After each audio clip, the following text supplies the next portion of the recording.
اعوذ باللہ من الشیطان الرجیم بسم اللہ الرحمن الرحیم یا ایہا الذین آمنوا اتقوا اللہ وابتغوا الیہ الوسیلۃ وجاہدوا فی سبیلہ لعلکم تفلحون۔ اے ایمان والو، اللہ سے ڈرو اور اس کی طرف وسیلہ ڈھونڈو اور اس کی راہ میں کوشش کرو اس امید پر کہ تم فلاح پاؤ۔ اس آیت کریمہ سے معلوم ہو رہا ہے کہ اللہ تبارک و تعالیٰ خود فرما رہا ہے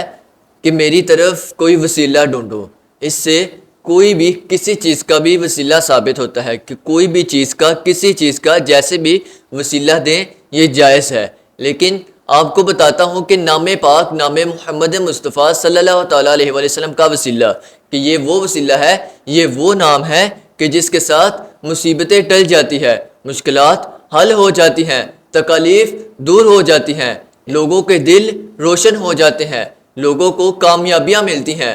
ہجرت سے پہلے کا ایک واقعہ یہ وہ وقت تھا جس وقت آپ صلی اللہ تعالیٰ علیہ وسلم مختلف قبیلوں کو، آس پاس کے جو کافر قبیلے تھے ان کو اسلام کی دعوت دے رہے تھے، دعوت تبلیغ کر رہے تھے۔ بنی دنوں میں قبیلہ بنو زحل کے لوگ مکہ آئے۔ آپ صلی اللہ تعالیٰ علیہ وسلم کو جب پتہ چلا تو آپ صلی اللہ تعالیٰ علیہ وسلم نے اپنے یارگار مسلمانوں کے پہلے خلیفہ عاشق اکبر حضرت سیدنا ابوبکر صدیق رضی اللہ تعالیٰ عنہ کو اس کے طرف بھیجا، اس قبیلے کی طرف بھیجا تاکہ ان کو اسلام کی دعوت دے۔ حضرت ابوبکر صدیق رضی اللہ تعالیٰ عنہ ان کے پاس گئے، اس کے سردار سے جا کر ملے اور اس کو اسلام کی دعوت دی، لیکن اس نے آگے سے کہا کہ ہم لوگ اس وقت حالت جنگ میں ہیں کہ کچھ دن ہم فلاں قبیلے کے ساتھ جا کر جنگ کرنے کا ارادہ رکھتے ہیں، ان کے ساتھ جنگ کریں گے، جب یہ جنگ ختم ہو جائے گی تب اس کے بارے میں کچھ سوچیں گے۔ حضرت ابوبکر صدیق رضی اللہ تعالیٰ نے دوبارہ پھر ان کو سمجھایا، اچھی طرح بتایا کہ اسلام لے آؤ، کہ تم کلمہ طیبہ پڑھ لو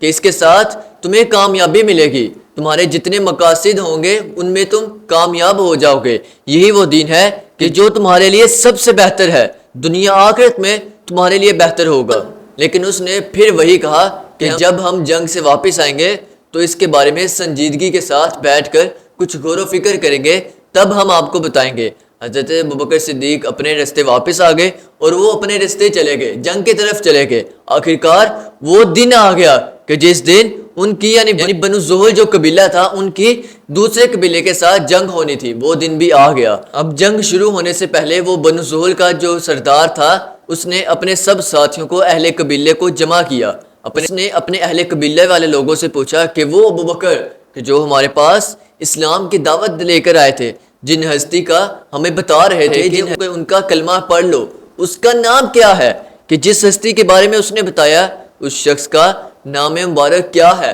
لوگوں نے بتایا کہ ان کا نام پاک محمد مصطفیٰ صلی اللہ تعالیٰ علیہ وسلم ہے۔ یہ سننا تھا کہ وہ سردار کہنے لگا، اب یہ جو ہم جنگ پر جا رہے ہیں، بس تم لوگوں نے اس جنگ میں اسی نام کو، وسیلے کو آگے آگے رکھنا ہے، اسی نام کے وسیلے کے ساتھ تم نے جنگ کرنی ہے، یعنی جنگ میں تم نے اس نام کا وسیلہ پکارتے ہی رہنا ہے کہ ہمیں کامیابی مل جائے۔ سبحان اللہ، آپ دیکھیں کہ ابھی اس نے اسلام قبول بھی نہیں کیا، ان لوگوں نے ابھی صرف ان کے پاس اسلام کی دعوت گئی ہے، انہوں نے اسلام کو قبول بھی نہیں کیا، لیکن پھر بھی انہیں پتا تھا، انہیں یقین تھا، انہیں اس وقت پتا چل گیا تھا کہ یہ وہ نام ہے کہ اس کے ساتھ ہمیں کامیابی مل سکتی ہے۔ اس نے اپنے لوگوں کو کہا کہ اس نام کے یعنی محمد مصطفیٰ کے نام کے وسیلے سے تم نے جنگ کرنی ہے، اپنی جنگ میں ان کا نام پکارتے رہنا ہے کہ کہیں ہم کامیاب ہو جائیں۔ تو سب لوگوں نے ایسا ہی کیا اور الحمدللہ نام محمد مصطفیٰ صلی اللہ تعالیٰ علیہ وسلم کے نام کی برکت کی وجہ سے